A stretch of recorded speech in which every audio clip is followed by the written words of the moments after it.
Hello guys and welcome to our channel. Today I'm going to show you a few tips so if you cannot find your Bluetooth accessory on the Honor X8.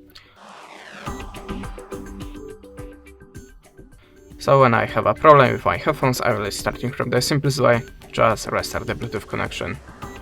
After that you can also try to restart your phone by holding the power button for a few seconds, I think.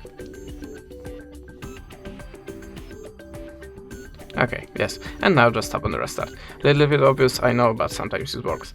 Okay, at the start you have to be sure that your Bluetooth accessory have activated pyro mode. How to do it you'll find in the manual to your device, or maybe on your YouTube channel. In my case I have to click 3 times this button, sometimes you have to push the button for a few seconds, you have to check it by yourself. Okay, so if you're sure that your Bluetooth accessory have activated pyro mode, but you still don't see it in your Bluetooth devices on the Honor, you can go also to the settings and go to the system and updates. Then go to the reset and choose reset network settings. You can see the Bluetooth is included here, so tap on the reset network settings and tap on it again. Then look for your device.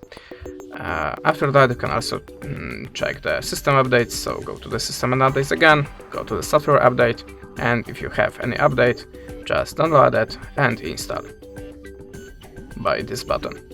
And there is a condition from me, check your Honor and your Bluetooth device on other device with Bluetooth to check which device making a problem here, which one is visible, which not. That's it. Thanks for the watching, leave us a subscribe, a comment, and goodbye.